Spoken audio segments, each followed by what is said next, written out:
இத்தகைய சிறப்பு வாய்ந்த மதிப்பிற்கும் மரியாதைக்கும் உரிய பாடலாசிரியர் யுகபாரதி ஐயா அவர்களை பாட்டொன்று கேட்டேன் என்ற தலைப்பில் சிந்தனை உரை வழங்க வருமாறு அன்போடு அழைக்கின்றோம். வணக்கம். ரசமான தத்துவம் ராட்சச சிந்தனைகள், ரகமான கோப்பையில் சுவையான மதுவிலே ரகசிய தேவகீதம், அசலான காவியம் அழகான ஓவியம், 1000 10,00,000 அடிவானம் பூமியில் கடலாடுகின்ற போல் அடிபோடும் போதை உள்ளம், வசமான கிண்ணமும் வளமான கோப்பையும் வாழ்க்கையில் உள்ள மட்டும் வாராதிங்கென்னிடம் வாராது மரண பயமே அப்படின்னு நான் சொல்லி முடிச்சிடும். நீங்கள் எல்லோரும் ஒரு தடவை நல்லா கை தட்டிட்டு நிமிர்ந்து உட்காந்துக்கங்க. நான் பேச போகிறதுக்கும் நான் இப்போ பேசுனதுக்கும் எந்த சம்மந்தம் கிடையாது. அதனால் நான் கவிதையெல்லாம் பேச போகிறதில்ல. இந்த நிகழ்வினுடைய தொடக்கத்தில் என்னை பற்றி ஒரு 5 நிமிஷம் பேசியிருப்பாங்கன்னு நினைக்கிறேன் பத்மா தொகுத்து. அவங்க சொன்னதுக்கும் நான் பேச போகிறதுக்கும் எந்த சம்மந்தமும் கிடையாது. அவங்க எழுதிட்டு வந்ததுக்காக அவங்க பேசட்டுமே அப்படின்னு சொல்லிட்டு நான் விட்டுட்டேன். கடைசி வரைக்கும் அவங்களோட 16வது வயசில் கேட்ட பாட்டை மட்டும் சொல்லிட்டு போயிட்டாங்க. நான் முந்தா நாள் வெளிவந்த மயிலாடு படத்தில் கூட பாட்டு எழுதியிருக்கிறேன். அதுக்கும் முதல் வாரத்தில் வந்த பராசக்தி படத்தில் கூட பாட்டு எழுதியிருக்கிறேன். இது எதற்காக சொல்கிறேன் என்றால், இந்த புத்தகங்கள் நினைவுகள் எல்லாமே எந்த இடத்துல நாம் நிற்கிறோமோ அந்த இடத்துலையே நம்ம மனசை நிறுத்திடும். அதுதான் ரொம்ப முக்கியமானது. இந்த நிகழ்வில் எனக்கு முன்னால் பேசிய நான் ரொம்பவும் மதிக்கக்கூடிய எழுத்தாளர், எங்கள் அன்பு தோழர் தமிழ்ச்செல்வன் அவர்கள் உரையை கேட்க வேண்டும் என்பதற்காகத்தான் இந்த விழாவில் நான் பங்கெடுத்துக் கொள்ளவே ஒத்துக்கொண்டேன். ரொம்ப அற்புதமான தமிழ் சிறுகதை வரலாற்றினுடைய வரிசையாக அவர் சொல்லி கொண்டு வந்த விதம் இன்னும் கொஞ்சம் 5 நிமிஷம் கொடுப்பாங்கன்னு நினைக்கிறேன். என்னை பேச வைக்கணுங்கிறதுக்காக ஒரு சீட்டு கொடுத்தாங்க. அந்த சீட்டு என்ன சீக்கிரம் முடிச்சுக்கங்கன்னு கொடுத்துருக்காங்க. அது ரொம்ப தப்புமா. ஏன்னா உண்மையான தமிழ்ச்செல்வன் யுகபாரதி கிடையாது, எழுத்தாளர் தமிழ்ச்செல்வன் தான். அதனால் அவர் என்ன கொஞ்சம் நேரம் பேசியிருக்கலாம். ஏன்னா இன்னொரு 1/2 மணி நேரம் பேசுவதற்கான தரவுகளை, ஒரு 6000 கதையை ஒரு வருடம் முழுக்க படித்த ஒருவர் அந்த மேடையில் உட்கார்ந்துருக்கிறார். இந்த புத்தக திருவிழாவில் நான் பேசுவதை விட அவர் பேசுவது ரொம்ப சிறப்பு. ஒவ்வொரு கதையை பற்றியும் வரலாற்று பின்புலத்தோடு அரசியல் அறிவோடு சொல்லக்கூடியவர் அவர். அதனால் அது ரொம்ப முக்கியமானது. முழுமை அறிவை பற்றியெல்லாம் சொன்னார் தோழர். அதனால் அறிவுங்கிறதே முழுமை இல்லாதது தான். முழுமை இல்லாமல் இருந்தால் தான் அது அறிவு இல்லையா? ஆனால் முழுமை அறிவுன்னு நிகழ்வுகள் அங்கங்கே நிகழ்ந்து கொண்டிருக்கிறது. அதுக்குள்ளே நம்ம போக வேணாம். அது ரொம்ப பஞ்சாயத்து ஆகிடும்னு வச்சுக்கோங்க. அது நமக்கு தேவையில்லாத விஷயம். பொதுவாக அந்த மாதிரி புத்தக கண்காட்சிக்குள்ளே பேச வரக்கூடிய பேச்சாளர்களே என்ன சொல்லுவாங்க ஆரம்பிப்பாங்கன்னாக்கா, நான் சமீபத்தில் இந்த காணொலியிலெல்லாம் மற்ற புத்தக கண்காட்சியில் எப்படி பேசுகிறார்கள் அப்படின்னு வரிசையாக பார்த்துக்கிட்டு இருந்தேன். அதில் திருநெல்வேலியில் எங்கேயோ நடந்த ஒரு கூட்டத்தில் ஒரு தம்பி பேசுகிறார். அவர் பேரை நான் தவிர்க்கிறேன். அவர் பேசும்போது சொல்கிறாரு, நீங்கள் எதிர்பார்ப்பது மாதிரியாக நான் அடுக்கு தமிழில் எல்லாம் பேச மாட்டேன் அப்படின்னு ஆரம்பித்தார். வழக்கமான மேடை பேச்சாளர்களைப் போல் எனக்கு பேச தெரியாது அப்படின்னு சொல்லிட்டு அவர் ஆரம்பிக்கிறார். நான் சொல்கிறேன், மேடை பேச்சாளர் மேல் பேச தெரியவில்லை என்றால் நீ மேடைக்கே வரக்கூடாது. அடுக்கு தமிழில் பேசுவது இழுக்கு என்று உனக்கு எவன் சொல்லி கொடுத்தான்னு எனக்கு புரியவே இல்லை. தமிழை அழகாக பேசுவது அழகு தானே. அது அடுக்கு தமிழ் உனக்கு பேச வரலைங்கிறதுக்காக அது குற்றமாக சொல்லக்கூடாது, அது தவறாக புரிந்து கொள்ளக்கூடாது. என்னென்னா, பொதுவாகவே ஒரு கருத்து எல்லாரிடத்திலும் பரவி இருக்கிறது. நல்ல தமிழில் பேசினால் அது மேடை பேச்சே இல்லை. நவீன இலக்கியவாதிகள் நல்ல தமிழில் பேசக்கூடாதுன்னு ஒன்று புரிஞ்சு வச்சுருக்காங்க. என்னுடைய அருமை தோழர் தமிழ்ச்செல்வன் அவர்கள் இன்றைக்கு பேசினாரே, இதை விட ஒரு நல்ல தமிழ் வேற எங்கே கிடைக்கும்? அவர் எப்படி கதைகளை சொல்லி கொண்டு வந்தார். நாசகார கும்பல் அப்படின்னு சொன்னார். தமிழ்நாட்டில் அல்லது இந்தியாவில் இன்றைக்கு நாசகார கும்பல் எதுங்கிறது உங்கள் எல்லாருக்கும் தெரியும். அது அவர் சொல்கிறாருன்னா அந்த நாசகார கும்பலை பற்றி அவர் சொல்லிட்டு போகணும். ஏன்னா இன்றைக்கி முழுக்க நீங்கள் நாசகார கும்பல் எது அப்படிங்கிறத பற்றி நீங்கள் யோசிச்சுக்கிட்டே இருக்கணுங்கிறதுக்காக தான் அந்த கதையை சொல்கிறார். ஒரு புத்தக கண்காட்சி என்பது ஒரு அரசியல் நிகழ்வாக மட்டுமல்லாமல் ஒரு சமூகத்தை அறிவுமயப்படுத்தக்கூடிய ஒரு திருவிழாவாக தமிழக அரசு தொடர்ச்சியாக தமிழ்நாட்டில் இருக்கக்கூடிய அத்தனை மாவட்டங்களிலும் நடத்தி கொண்டிருக்கிறது. நான் எல்லாம் இந்த கூட்டத்தில் கலந்து கொள்வது என்பது தமிழக அரசுக்கு வாழ்த்து சொல்வதை தாண்டி நன்றி சொல்வதற்காகத்தான் இந்த கூட்டங்களில் கலந்து கொள்வது. இது ரொம்ப முக்கியமான ஒரு நிகழ்வு. இங்கே எத்தனை பேர் வருகிறார்கள், எவ்வளோ புத்தகங்கள் விற்கப்படுகின்றன என்பதெல்லாம் தாண்டி தொடர்ச்சியாக இப்படி நடந்து கொண்டே இருக்கிற பொழுது நிறைய செய்திகள் மக்களிடத்திலே போய் சேரும். நிறைய புத்தகங்களை பற்றிய செய்திகள் பரவலாக போக போக இந்த சமூகம் என்பது இன்னும் அறிவு சமூகமாக மாறுவதற்கான வாய்ப்பு இருக்குது. அதனால் இந்த நிகழ்வுகள் தொடர்ந்து நிகழ்த்தப்பட வேண்டும்ங்கிறது, இன்னும் அடுத்த 5 ஆண்டும் தொடர்ச்சியாக நடத்தப்படும் அப்படிங்கிற நம்பிக்கை எனக்கு இருக்கிறது, உங்களுக்கும் இருக்கும்னு நான் நம்புகிறேன். அதனால் தொடர்ச்சியாக இது நடந்துக்கிட்டு இருக்கும். அதனால் அதில் ஒன்றும் பிரச்சனை கிடையாது. பாட்டொன்று கேட்டேன் அப்படின்னு எனக்கு ஒரு தலைப்பு கொடுத்துருக்குறாங்க. சரி, நம்ம எழுதின பாட்டை பற்றி சொல்கிறதா, மற்றவங்க எழுதின பாட்டை பற்றி சொல்கிறதா, வழக்கமாக எல்லா ஊர்லேயும் இதே தானே நம்ம பேசுகிறோம், அதனால் இந்த ஊரில் இந்த என்ன பேசுகிறது அப்படிங்கிற நிறைய யோசனையோடு வருகிற பொழுது, சரி யுகபாரதிங்கிறவரை பற்றி தமிழ் சமூகத்தில் எவ்வளோ பேருக்கு தெரியும், அவர் பாட்டை பற்றி பேசுகிறாரு, கவிதையை பற்றி பேசுகிறாரு அப்படிங்கிறதெல்லாம் தாண்டி நான் ரொம்ப மகிழ்ந்து போய் 2500 சினிமா பாட்டு நம்ம எழுதியிருக்கிறோமே, நம்மளை எல்லாருக்கும் தெரிஞ்சிருக்கும், பாட்டு கேட்குற எல்லாருக்கும் தெரிஞ்சிருக்கும் அப்படிங்கிற ஒரு நம்பிக்கை நமக்கு இருக்கும்ல. அந்த நம்பிக்கையோடு நானும் இருந்தேன். எப்போ இருந்தேன்னா, ஒரு 4 மாதம் முன்னாடி வரைக்கும் அப்படி இருந்தேன். 4-5 மாதம் முன்னாடி வரைக்கும் ஒரு நேர்காணல் பார்த்தேன். அந்த நேர்காணல் பார்த்துட்டு தமிழ் சமூகத்தில் நம்ம யாருன்னே இன்னும் நமக்கு தெரியல, இந்த தலைமுறை இளைஞனுக்கு, இந்த தலைமுறையில் படித்து கொண்டிருக்கிறவனுக்கு என்னை தெரியவே இல்லைங்கிறத நான் தெரிஞ்சுக்கிட்டேன். அதற்கு பிறகு தான் இன்னுமே நம்ம வீட்டில் சும்மா பாட்டு எழுதிட்டே உட்காந்துருக்கக்கூடாது, மேடையாக போய் நம்ம மூஞ்சி தெரிகிற மாதிரி நின்று பேசிட்டு வந்துடணும் அப்படின்னு. ஏன்னா என்னன்னா, விடுதலைன்னு ஒரு படம் வந்துச்சு. அந்த விடுதலைங்கிற படத்தில் வந்து நான் ஒரு 2 பாட்டு எழுதியிருக்கேன். அதில் பொறுத்தது போதும் பொங்கி எழு அப்படின்னு சொல்லி ஒரு பாட்டு இருக்குது. தோழர் தமிழ்ச்செல்வன் அவர்கள் பேசுகிறப்ப சொன்னார் இல்லையா, கும்பகோணத்துக்கு அந்த பக்கத்தில் இருக்கிறவங்களாம் ஒரு மாதிரி எழுதுனா இந்த பக்கத்தில் உள்ளது எழுதவே இல்லைன்னு, அந்த இந்த பக்கத்தில் இருக்கிறவன் இன்னொரு எழுதவே இல்லைங்கிற மாதிரியான குறையை போக்கிவிட வேண்டும் என்பதற்காக தான் எழுத வந்த ஆட்கள் நானோ அல்லது தோழர் கலியமூர்த்தியோ எல்லோரும் அந்த பக்கத்திலிருந்து வந்தவர்கள். அதனால் அதில் பொறுத்தது போதும் பொங்கி எழுன்னு ஒரு பாட்டு அதில் இருக்குது. அந்த படம்லாம் நீங்கள் பார்த்துருப்பீங்க. அந்த படத்தை பற்றி சொல்ல, வெற்றிமாறன் இயக்கத்தில் வெளிவந்த அந்த விடுதலை 2ஆம் பாகத்தில் 2 பாட்டு இருக்குது. அந்த பாட்டு வந்து குறிப்பாக வந்து வழக்கமான ஒரு புரட்சிகர பாட்டு மாதிரி இல்லாமல் இப்போக்கு இருக்கக்கூடிய நவீன இளைஞர்கள் பாடுவது மாதிரியான ஒரு மலேசிய ரேப் வகையில் அந்த பாட்டு பண்ணுவோம் அப்படின்னு சொல்லி இசைஞானிக்கிட்ட சொல்லி அவர் அதே மாதிரி இசையமைச்சார். அதுக்கப்புறம் அதை பாடுறதுக்கு யோகி பி அப்படின்னு சொல்லிட்டு ஒரு மலேசிய ரேப்பர், ரொம்ப பிரமாதமான ஆள், எங்கேயும் எப்போதும் அப்படிங்கிற ஒரு பாட்டில் நிறைய ரேப்பர் பண்ணியிருக்காரு. அதை விட பொல்லாதவனில் ஆடுகளத்தில் வந்து ஒரு பாட்டு இருக்குது, வாழ்க்கை ஒரு போர்க்களம் அப்படின்னு சொல்லிட்டு.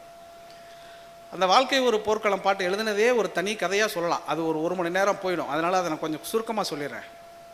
அது முதல்ல வந்து அந்த வாழ்க்கை ஒரு போர்க்களம் அப்படிங்கிற அந்த பாட்டை வந்து தமிழில் இருக்கிற வகை இருக்கு இல்லையா, ஃப்ரேஸ் இருக்கு இல்லையா, யாப்பு வடிவம் இருக்கு இல்லையா, அந்த வடிவத்தில் அவருக்கு பாட தெரியாது, எழுத தெரியாது அவருக்கு. அவர் இங்கிலீஷில் தான் ரேப் பண்ணுவார். அவர் இங்கிலீஷில் வந்து வேகமாக சந்தங்களை கொடுக்க நம்ம தமிழில் எழுதணும். ஆனால் அவருக்கு உடனடியாக பாட்டு வராது, என்னைக்கு வரும்னு தெரியாது. ஒரு 15 நாள் டெய்லி காலையில் சாயங்காலம் அவர் பார்த்தா நாளைக்கு பண்ணுவோம், இன்றைக்கி பண்ணுவோம், நாளைக்கு பண்ணுவோன்னு அவர் பண்ணிக்கிட்டே இருக்கிறார். அப்புறம் ஒரு நாள் வந்து அவர் போட்டார். உடனே அவர் சந்தம் போட்ட உடனே ஒரு 10 நிமிஷத்தில் அந்த பாட்டை நான் எழுதிட்டேன். அவர் உடனே கேட்டார், 15 நாளாக நான் போட முடியாத ஒரு சந்தத்தை வந்து நீங்கள் எப்படி ஒரு 5 நிமிஷம் 10 நிமிஷத்தில் எழுதிட்டீங்க அப்படின்னு கேட்டார். தமிழில் யாப்புன்னு ஒன்று இருக்குது, அது எனக்கு தெரியும், அதனால எழுதிட்டேன் அப்படின்னு சொல்லி அவருக்கு சொன்னேன். அப்படியா, தமிழ் இஸ் கிரேட். அவர் வந்து மலேசிய தமிழர் தான். Tamil is really a great language அப்படின்னாரு. ஆமாங்க, உண்மையிலே அது பெரிய மொழி தான், அதை யாரும் புரிஞ்சுக்கிறது இல்லை அப்படின்னு சொல்லிட்டு 15 நாள் கழிச்சு அதெல்லாம் முடிஞ்சிருச்சு. இதெல்லாம் எதுக்கு சொல்ல வரேன்னா, அப்படி அந்த ஆடுகளத்தில் அவரோட எனக்கு ரொம்ப நெருங்கிய பரிச்சயம் இருக்கக்கூடிய ஒருத்தர் இப்போ வந்து விடுதலை படத்தை பாடுறதுக்காக வர்றார். அவர் பாடிட்டு போயிட்டார். அந்த பாட்டு வெளிவந்தது. அந்த பாட்டு அந்த திரைப்படம் வந்த நேரத்தில் மிகப்பெரிய வெற்றி அடைந்தது.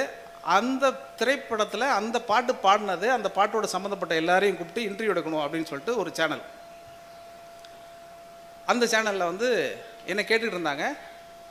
சார், இந்த பாட்டு வந்து பாடியிருக்கார்ல சார், அவரை வந்து நாங்கள் இன்டர்வியூ எடுக்கிறோம், அடுத்தது நீங்கள் எழுதுனதுனால உங்களை நாங்கள் இன்டர்வியூ எடுக்க போகிறோம் சார், அதனால் நீங்கள் எங்களுக்கு ஒரு டைம் கொடுங்க அப்படின்னு சொன்னாங்க. சரிங்க, கண்டிப்பாக தரேன் அப்படின்னு சொல்லிட்டு அந்த யோகி பி என்ன இன்டர்வியூ கொடுத்தாரு அதை எனக்கு அனுப்பி வைங்க அப்படின்னு சொன்னேன். அதை எனக்கு அனுப்பிச்சி வச்சாங்க. அதில் வந்து அவர் நிறைய கேள்விகள் இவங்க கேட்டாங்க. எப்படி சார் நீங்கள் வந்து பாட்டு பாட கற்றுக்கிட்டீங்க அப்படின்னு எல்லாத்தையும் கேட்டுகிட்டே வந்துட்டு, அடுத்து அந்த பையன், அந்த கேள்வி கேட்ட பையன் வந்து ஒரு கேட்குறான், அப்புறம் நீங்கள் வந்து யுகபாரதி மேம் கூட சேர்ந்து பணியாற்றும் போது மேம் இந்த பாட்டை பற்றி என்ன சொன்னாங்க அப்படின்னு கேட்டான். யுகபாரதி மேம், அவன் யுகபாரதின்னு வந்தோடனே ஏதோ ஒரு பெண் பேர் மாதிரி அவனுக்கு பட்டிருக்குன்னு நினைக்கிறேன். பாரதிங்கிறத பெண்ணுக்கும் பொருந்தலாம்ல. நான் என்ன சொல்கிறேன்னா, அந்த கேள்வி கேட்ட பையனுக்கு ஒரு 25 வயசு இருக்கும். நான் 2500 பாட்டு எழுதியிருக்கிறேன். எங்கேயாவது என் பேரை அவன் கிராஸ் பண்ணவே இல்லையே. அப்படி ஒரு தலைமுறையை ஒருத்தன் உருவாகி சேனலில் வந்து கேள்வி கேட்குற இடத்துக்கு வந்துட்டான் அவன்.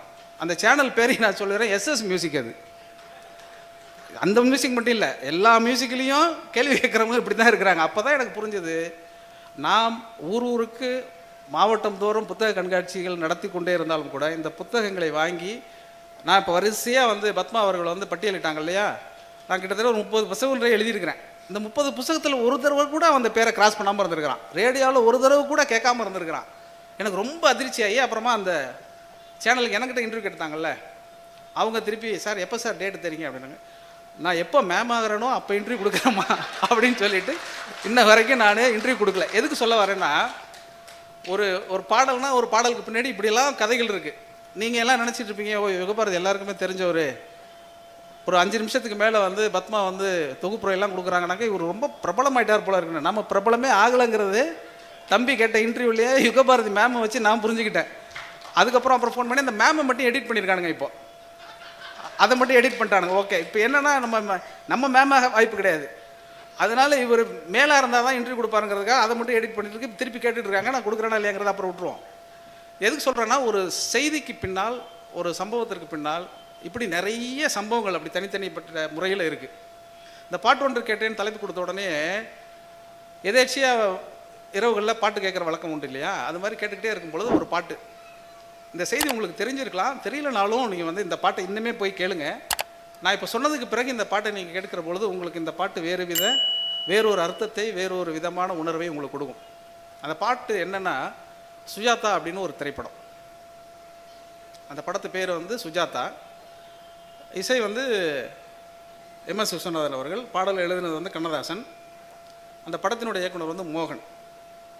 அந்த படமும் நீங்கள் பார்க்க வேண்டிய ஒரு படம் தான், முக்கியமான படம். பத்மராஜனுடைய கதை அது. அந்த கதைக்கு இருக்கிற பின்னணி நிலையில் அதெல்லாம் நம்ம போக வேணாம். அதை நீங்கள் போய் படம் பார்த்த பிறகு உங்களுக்கு தெரியும். அதில் நீ வருவாய் என நான் இருந்தேன், ஏன் மறந்தாய் என நான் அறியேன் அப்படின்னு ஒரு பாட்டு இருக்குது. நீ வருவாய், எல்லாருமே நல்லா பாடுறீங்க, அதனால வந்து உங்களுக்கு அந்த பாட்டை பற்றி சொல்ல வேண்டியது. அது முழுமையாக அந்த பாட்டை கேட்டுருங்க.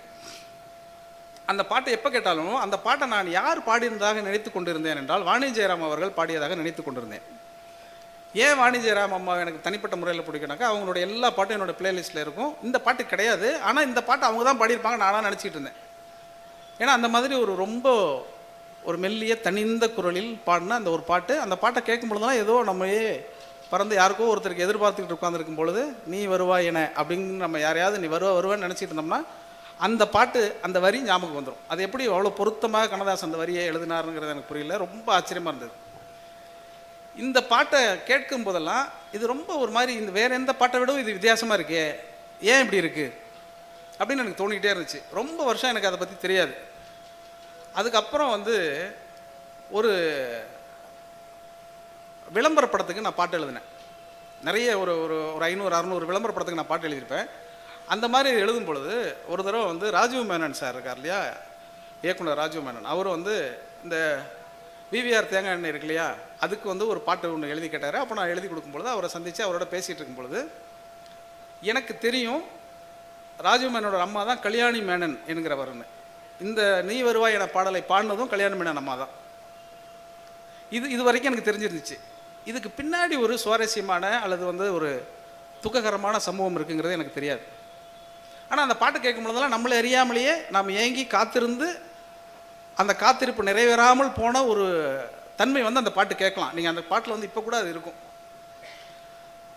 அப்புறம் அந்த பாட்டை பற்றியெல்லாம் அதை பேசிகிட்டு இருக்கும் பொழுது அதுக்கு பிறகு அந்த சம்பவம் எனக்கும் அது தெரிய வந்தது. தெரிந்த உடனே ரொம்ப அதிர்ச்சியாக இருந்தது எனக்கு. என்னென்னா, இந்த கல்யாணி மேனன் அவர்கள் சிறு வயதிலிருந்தே பாடல் பயிற்சி மேற்கொண்டு நிறைய இசை கச்சேரிகள்லாம் செஞ்சுக்கிட்டே வராங்க. அப்புறம் மலையாள படங்களுக்கெல்லாம் அவங்க பாட்டு பாட ஆரம்பிக்கிறாங்க. தமிழில் அவர்கள் பாட்டு பாட வேண்டும் என்பதற்காக அவருடைய கணவர் வந்து அரும்பாடுபட்டு எல்லா இசையமைப்பாளர்களிடையும் இவருடைய குரலை அனுப்பி என்னுடைய மனைவி மிக சிறப்பாக பாடுவாங்க அப்படின்னு வாய்ப்பு கேட்குறார். அப்படி ஒவ்வொருத்தட்டையாக கேட்டுக்கொண்டே இருக்கிறார்.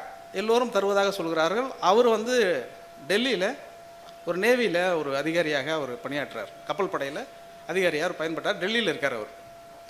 இப்போ இந்த பாட்டு பாடுவதற்கு எம்.எஸ். விஸ்வநாதன் ஒரு அழைப்பு கொடுக்கும் பொழுது இவர் என்ன சொல்கிறாரு, நீ சினிமாவில் பாடணுங்கிறதுக்காக நான் ரொம்ப ஆசைப்பட்டு ரொம்ப வருஷமாக போராடிக்கிட்டே இருந்தோம், இப்போ உனக்கு அந்த வாய்ப்பு கனியுது, அதனால் நீ பாடும் பொழுது நான் அங்கே வந்து இருக்கிறேன், அதனால் என்னைக்கு பாடுறதுங்கிற டேட்லாம் தெரிஞ்ச பிறகு நம்ம சந்திப்போம்னு சொல்கிறாரு.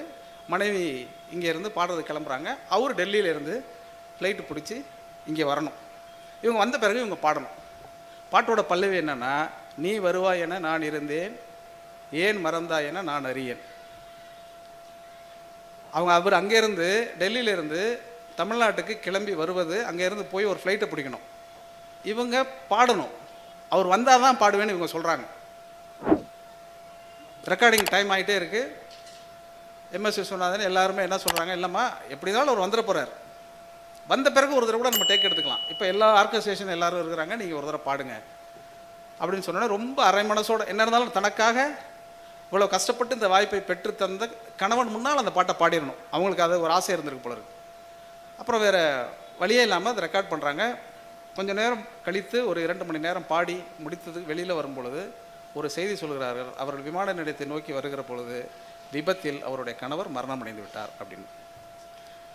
இப்போது நீ வருவாய் என நான் இருந்தேன், ஏன் மறந்தாய் என நான் எறியேங்கிற அந்த ஒரு பாட்டை நாமெல்லாம் கேட்குறது ஒரு தன்மை. குறிப்பிட்ட அந்த அம்மா எப்போ அந்த பாட்டை கேட்டாலும் அவங்க மன உணர்வு என்னவாக இருக்கும்னு நீங்கள் யோசிச்சு பாருங்கள். அந்த உணர்வுலேருந்து இந்த பாட்டை நான் திருப்பி பார்க்கும்போது அதில் இருக்கிற ஒவ்வொரு வரியுமே பதட்டத்துக்குரிய வரியாக மாறிடுது. ஒரு கருத்தோ ஒரு செய்தியோ ஒரு சம்பவமோ எந்த சூழலில் இருந்து அது பெறப்பட்டிருக்கிறதுங்கிறது தெரிஞ்சுக்கிட்டோம்னா நமக்கு கூட ஆச்சரியமாக இருக்கும். நாசகார கும்பலுங்கிற கதை நந்தன் தான் அப்படின்னு தோழர் சொன்ன உடனே அந்த மொத்த கதையும் உங்களுக்குள் உள்வாங்கப்பட்டு நீங்கள் எல்லோரும் உங்கள் கைகள் அரங்க மாதிரி கைத்தட்டுச்சு இல்லையா? அதுக்கு என்ன காரணம்னா அந்த சூழல் புரிகிறதுனால, அந்த காலம் புரிவதனால ரொம்ப முக்கியம். சினிமா பாடல்களுக்கு என்ன ரொம்ப முக்கியமான விஷயம்னா இந்த காலத்தை கடந்து விடக்கூடிய தன்மை இருக்கிறது. அந்த இடத்துலையே அது நின்றோம். எனக்கு இப்போவும் அந்த பாடலை எப்போதெல்லாம் கேட்கிறேனோ அப்போதெல்லாம் திடீர்னு அந்த சம்பவம் ஞாபகத்துக்கு வருதுங்கிறத தாண்டி இந்த எதிர்பார்ப்பு, ஏக்கம், அதுக்கு பிறகு அதுக்கு இருக்கக்கூடிய தனிமையினுடைய துயரம், இதெல்லாத்தையும் சேர்த்து அந்த பாட்டை பார்த்தா அது இயல்பிலேயே அந்த உணர்வு என்பது எவ்வளவு நிஜமானதாக இருக்கிறது அப்படிங்கிறது. காலத்துக்கு காலம் உண்மை மாறுபடும் அப்படின்னு தோழர் சொன்னார். காலத்துக்கு காலம் உண்மை மாறுபடும், உணர்ச்சி மாறாது இல்லையா? உணர்ச்சி ஒன்றாகவே இருக்குங்கிறது தான் அந்த பாட்டில் நம்ம தெரிஞ்சுக்கிறது. அந்த பாட்டு ஒன்று கேட்டேன்னா அதுக்கு பிறகு அந்த செய்தி தம்பத்துக்கு தெரிஞ்சதுக்கு பிறகு இந்த பாட்டு எப்போ வந்தாலும் உடனே அந்த பாட்டை தள்ளிவிட தோணுதே தவிர கேட்க தோணவில்லை. அப்படி உங்களுக்கும் நிறைய செய்திகள் அப்படி இருக்கும். ஒரு சிறந்த கவிதைனா என்ன அப்படின்னு இக்பால் ஒரு விளக்கம் கொடுத்துருக்கிறார். கவிஞர் இக்பால் பற்றி உங்களுக்கு எல்லாருக்கும் தெரிஞ்சிருக்கும். இக்பால் என்ன எழுதுகிறாருன்னா, கவிதை என்பது மூசாவின் ஊன்றுகோலை போல் இருக்க வேண்டும் அப்படிங்கிறார். அந்த மூசாவின் ஊன்றுகோல் அப்படின்னா என்ன? மூசா யாருங்கிறதெல்லாம் உங்களுக்கு தெரியும். பைபிள்லையோ குரான்லையோ அந்த பேரை நீங்கள் கேள்விப்பட்டிருப்பீங்க. மோசஸினுடைய 10 கட்டளை பற்றியெல்லாம் உங்களுக்கு தெரியும். அந்த 10 கட்டளைகளை பற்றியெல்லாம், மூசாவை பற்றியெல்லாம் தெரிந்தால் ஒரு ஊன்றுகோலாக ஒரு கவிதை இருக்கிறதுனா சமூகத்துக்கு எதுக்கு ஊன்றுகோலாக கவிதை இருக்க வேண்டும் அப்படிங்கிற அந்த செய்தியை நீங்கள் படிச்சுட்டே வந்தீங்கன்னா எங்கெங்கெல்லாம் இருக்குன்னு நீங்கள் தேடி தேடி தேடி பார்க்குற பொழுது 2 அற்புதமான ஒரு வரியை நீங்கள் எடுத்துக்கிட்டிங்கன்னா அதில் ரொம்ப ஆச்சரியகரமாக இருக்கும். இங்கே தோழர் இந்திரஜித் அவர்கள் பேசுகிற பொழுது இந்த கோடி துணி போர்த்துவதற்கு பாவாடை வாங்குறதை பற்றியெல்லாம் ஒன்று பேசிட்டு போனார் இல்லையா? அது பண்ணும்போது தமிழன்பனுடைய ஒரு கவிதை எனக்கு மேடையில் அமர்ந்திருக்கும் போது ஞாபகத்துக்கு வந்தது. ரொம்ப முக்கியமான ஒரு கவிதை அது. அந்த கவிதையை எப்போதெல்லாம் இந்த மரணம் குறித்தோ அல்லது சாவு குறித்தோ காதில் செய்தி தட்படுகிறதோ அப்போதெல்லாம் அந்த அந்த அந்த அந்த கவிதை எனக்கு ஞாபகத்துக்கு வரும். கோடி துணியை வெட்டியான் உருவுகையில் புரண்டு படுத்தது பிணம் அப்படின்னு ஒரு கவிதை. கோடி துணியை வெட்டியான் உருவுகையில் புரண்டு படுத்தது பிணம், ஈரோடு தமிழன்பனையா எழுதிய கவிதை அது. இதுக்குள்ள அந்த பிணத்தினுடைய வாழ்வியல் மொத்தமும் அந்த ஒரு வரியில் இருக்கு. வெட்டியானுடைய மொத்த சூழலும் அந்த ஒரு வரிக்குள்ளே இருக்குது. பிணம் என்பதற்கு பின்னாலும், வாழ்க்கை என்பதற்கு பின்னாலும், துணி என்பதற்கு பின்னாலும் என்னென்னலாம் இருக்குன்னு நீங்கள் வரிசைப்படுத்தி பார்த்தீங்கன்னா ரொம்ப பதட்டத்துக்குரிய, நெகிழ்வுக்குரிய பல சம்பவங்களை ஒரு சின்ன சின்ன வரிகளை கோர்த்து அதை சொல்லும்போது இந்திரஜித் அவர்கள் சொல்லுகிற பொழுது எத்தனை கவிதைகள் வரிசைப்படுத்தி சொல்லிக்கொண்டே இருந்தார். அப்படி இந்த மேடையிலே நிறைய தோழர் கலியமூர்த்தியுடைய கவிதைகளெல்லாம் சொல்லலாம். அவ்வளவு பிரமாதமாக இந்த கவிதைகள் கூடுதலாக பரவலாக பகிர்ந்து கொள்ளப்பட வேண்டுங்கிறது ரொம்ப முக்கியமானது. ரொம்ப ஒரு 15 வருஷத்துக்கு முன்னாடி ஒரு படம் வந்துச்சு. அந்த ஒரே ஒரு சம்பவத்தை சொல்கிறேன் நான். ஒரு பாட்டுக்கு பின்னால் எப்படி ஒரு சம்பவம் நிகழ்கிறது, அந்த சம்பவத்துக்கு பின்னால் ஒரு செய்தியை வைத்துக்கொண்டு நாமெல்லாம் எப்படி பாட்டு எழுதுறேன் அப்படிங்கிறத ஒன்று சொல்கிறேன் நான். எம் மகன் அப்படின்னு ஒரு படம் வந்துச்சு. அது ஆக்சுவலாக அந்த படத்துக்கு டைட்டில் எம் மகன் கிடையாது, எம்டன் மகன். அந்த எம்டன்கிறது உங்கள் எல்லாருக்கும் தெரிஞ்சிருக்கும். 2ஆம் உலகப் போர் சமயத்தில் ஜெர்மனி கப்பல் எம்டன்னு ஒரு கப்பலை குண்டு போட போகிறதுன்னு சொல்லி ஒரு செய்தி. யாராவது கொடூரமான அப்பாக்கள் இருந்தாக்கா உடனே எம்டன் அப்படின்னு சொல்கிறக்கூடிய எம்டன் அந்த காலத்தில் பேரும் அப்படி வச்சுருக்காங்க, பட்டப்பேராகவும் அது இருந்திருக்கு. அந்த எம்டன் இவங்க அப்பா அந்த படம் எல்லாம் வந்துச்சு, நீங்கள் எல்லாம் பார்த்துட்டீங்க. அது வந்து முதல்ல M10 வச்சோன்னா M10ங்கிறது அப்போ எதுக்கு சென்சார் எப்போவுமே பிரச்சனை தான் இல்லையா? ஏன் அந்த M10ங்கிறதே வச்சுருந்தா என்ன ஒன்றும் பிரச்சனை கிடையாதுல்ல. ஆனால் அவங்க வைக்க விடலை. எப்போதுமே வைக்க விடுறத விட மாட்டானுங்க, விடாத விட்டுருவானுங்க. இதுதான் சென்சார் இருக்கக்கூடிய பிரச்சனை. தணிக்கை எதுக்கு பண்ணணும்னா இதை விட்டுறலாங்கிறத அவங்க விட்டுருவாங்க, நம்ம விட மாட்டாங்கன்னு சொன்னால் விட்டுருவாங்க. அதுதான் அது இருக்குது போல இருக்குது. அப்போ வந்து விட்டுட்டாங்க. சரி அவன்கிட்ட எம் மகன் அப்படின்னு வந்துருச்சு. அந்த படத்தில் ஒரு பாட்டு நான் எழுதினேன். அந்த பாட்டில் வந்து அது ஒரு காதல் பாட்டு தான். முறை பொண்ணும் முறை பையனும் முதல் பொண்ணும் முறை பையனும் காதலிக்கிறதெல்லாம் காதலே கிடையாது என்னுடைய அகராதியில். ஆனாலும் அந்த படத்தில் அப்படி எடுத்திருப்பாங்க. அது முறை பொண்ணு லவ் பண்ணுறாங்கிற மாதிரி. ஏன்னா ஒரு பாட்டு வேணும் அவங்களுக்கு. அப்போ வந்து அவர் இயக்குனர் வந்து அந்த சுச்சுவேஷன் சொன்னார். இது மாதிரி அக்கா பையன் மாமா பொண்ணு தான் சார், அவங்க லவ் பண்ணுறாங்க சார் அப்படின்னா. மாமா பொண்ணு எதுக்கு சார் லவ் பண்ணுறாரு, கல்யாணம் பண்ணிக்க வேண்டியதானே, இதில் என்ன இருக்குது? இல்லை அப்பா மறுத்துக்கிறாரு அப்படி. அப்பா எப்போதுமே மறுத்துக்கிட்டு தான் இருப்பார். அப்பான்னு இருந்தாலே அவர் மறுக்கிறதுக்கு தான் இருக்கிறாரு. அதனால் அது ஓகே, அதெல்லாம் பிரச்சனை கிடையாது, இழுத்துட்டு போய் கல்யாணம் பண்ண வேண்டியதானே. சார் நீங்கள் ரொம்ப புரட்சிகரமான படம்லாம் இல்லை சார், இது ஒரு குடும்ப பாங்கான படம், குடும்பத்தில் புரட்சி இருக்கக்கூடாதுன்னு அந்த டைரக்டர் விரும்புகிறாரு. அது ஓகே, அது அவரோட இது. அப்புறம் கதையெல்லாம் சொன்னார். நான் சுச்சுவேஷன்லாம் கேட்டு ஒரு பாட்டு எழுதிட்டு ரெக்கார்டிங் ஒரு வாரம் கழித்து வச்சுருந்தாங்க. அந்த ரெக்கார்டிங் அன்னைக்கு போகும்பொழுது காலையில் போன உடனே இயக்குனர் சொன்னார், அந்த படத்தினுடைய இயக்குனர் வந்து திருமுருகன், மெட்டிஒலிங்கிற திரைப்படத்தை சின்னத்திரை தொடரெலாம் நிறையா இயக்கியிருக்கார். ரொம்ப அருமையான அற்புதமான என்னுடைய தோழர் அவர். எதுக்கு இந்த அற்புதமான தோழர் மிக நெருங்கிய நண்பர்லாம் சொல்கிறேன்னாக்கா, சில இடத்துல அவன் இவன் நான் சொல்லினோன்னே என்னோட நண்பர் ஒருத்தர் சொன்னார், நீங்கள் என்ன சார் டைரக்டர் பேரை டக்குன்னு அவன்னு சொல்லிடுறீங்க அப்படின்னு. அவங்களாம் எனக்கு வயசு கம்மி சார், அதனாலன்னு. இவர் என்னை விட வயசு கூட, அதனால இவருக்கு மரியாதையோட நம்ம கொடுத்துரும். அன்பு கூடும்பொழுது மரியாதை குறைஞ்சிடும் சார், வேறு ஒன்றும் கிடையாது, நான் வேணுக்குனே சொல்கிறதில்ல அப்படின்னு சொல்லி அவர் மேலே இருக்கிற அன்பை நான் வெளிப்படுத்தினேன் அப்படின்னு சொல்லியிருந்தேன். இப்போ அந்த ரெக்கார்டிங் அன்னைக்கு போயிட்டோம். ரெக்கார்டிங் அப்போ போன உடனே காலையில் வந்து இசையமைப்பாளர் வித்யாசாகர் அந்த படத்துக்கு அவர் உடனே அதை பார்த்துட்டு சொன்னார், பாரதி சரணமெல்லாம் ஓகே, பல்லவி மட்டும் வேறு அப்படின்னாரு. வேறு எழுதிடுவா சார் அப்படின்னு கேட்டேன். இல்லை எழுத வேணாம், டியூனாகவே மாற்றிடுவோன்ட்டார். பல்லவி டியூனை மட்டும் மாற்றிடுவோம் அப்படின்னு அவர் சொன்னார். பல்லவி டியூனை மட்டும் மாற்றுறதா என்ன சார், இப்போ ரெக்கார்டிங்கிட்ட வந்தேன் அப்படின்னா நம்ம இந்த எழுதுகிற மனநிலையில் போக மாட்டோம்ல. ரெக்கார்டிங் அன்றைக்கி நம்ம எழுதுறதே சிரமம், எப்படியோ ஒரு வழி பண்ணி ஓகே பண்ணி நம்ம போன பிறகு திருப்பி பாட்டு எழுதணும்னா எப்படி இருக்கும். நான் ரொம்ப ஜர்க்காகி சார் கண்டிப்பாக இது நல்லா இருக்கே சார் இந்த டியூன் அப்படின்னு சொன்னேன். எனக்கு சார்பாக வந்து இயக்குனரும் சொன்னார், இந்த டியூன் நல்லா தான் சார் இருக்குது, இதே வச்சுக்கோ சார் அப்படின்னு அவரும் சொன்னார். ஆனாலும் வித்யாசாகர் என்ன சொன்னார், இல்லை இதை விட சிறப்பாக வரும் அப்படின்னு அவர் சொல்லிட்டார். அப்படி இசையமைப்பாளரே சொன்ன பிறகு நம்ம ஒன்றும் செய்ய முடியாது. சரி ஓகேன்னு தலையாடிட்டு உட்காந்துட்டேன். அப்போ உடனே எனக்கு ஒரு ஆப்ஷன் கொடுத்தாரு, பாரதி ஒரு வேலை செய்ய, நான் பக்கத்து ரூமில் இருந்து மெட்டமைக்கிறேன், நீ இந்த ரூமில் உட்காந்து எழுதிரு அப்படின்னாரு. என்ன சீக்கிரம் வேலை முடியும் அப்படிங்கிறதுக்காக. ஒன்று எழுதின வரி நல்லா இருந்தால் அதுக்கு அவர் மெட்டமைச்சிக்கிறது, அல்லது மெட்டு நல்லா இருந்தால் அதுக்கு நான் எழுதிடணும். இப்படி இந்த மாதிரி ஒரு சின்ன ஒப்பந்தத்தில் 2 பேரும் பக்கத்து ரூமில் போய் அவர் மெட்டமைச்சிக்கிட்டு இருந்தார், நான் இந்த பக்கத்தில் உட்காந்து எழுதிட்டு இருந்தேன். எனக்கு வந்து எப்படியாவது அந்த டியூன் நல்லா வரக்கூடாது, ஏன்னா வந்தலைன்னா இதே வச்சுக்கலான்னு அவர் சொல்லிடுவாரேன்னு சொல்லிட்டு நான் இங்கே உட்காந்துருந்தேன். அவர் என்ன நினச்சிருப்பாருன்னா இந்த பாட்டை யூஸ் பண்ணக்கூடாது, எப்படியாவது எழுதிட்டுனா அவர் வெயிட் பண்ணிட்டு இருந்தார் போல இருக்கு. இப்போ 2 பேரும் என்ன பண்ணால் ஒரு அரை மணி நேரம் 1 மணி நேரம் கழித்து நான் எழுதிட்டேன். கோழி குண்டு கண்ணு, கோவப்பழ உதடு, பாலை போல பல்லு, பதுக்கிய வச்ச கண்ணு, ஆழ தின்னும் கண்ணும், அலட்டிக்காத கையை, சோளத்தட்டை வாயி, சொக்க வைக்க வாயி அப்படின்னு எழுதிட்டேன். அவர் உடனே வந்து திருப்பி இந்த பக்கம் வந்த உடனே திருப்பி கம்போசிங் ரூம்குள்ளே வந்தோடனே வித்யாசாகர் வந்து கேட்டார், எழுதிட்டியாப்பா அப்படின்னு கேட்டார். நீங்கள் மெட்டு போட்டிங்களா சார் அப்படின்னு நான் கேட்டேன்.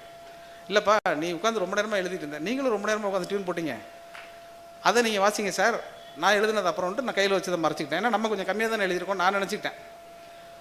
அவரும் அப்படி நினச்சிட்டார் போல இருக்கு. இல்லை நீ எழுதுனதை சொல்லுப்பா பார்ப்போம் அப்படின்னு சொன்னார். நான் இப்பொழுது இந்த மேடையில் சொல்கிறேன், நான் எழுதிய அந்த வரிகளை பார்க்காமலேயே அவர் அமைத்த மெட்டு அந்த மெட்டுக்கு அப்படியே பொருந்தி போனது. அது எப்படின்னு எனக்கு இன்னமும் தெரியல, அவருக்கும் தெரியல. கோலி குண்டு கண்ணு கோவப்பழ உதடுன்னு அந்த பாட்டு இருக்கும்.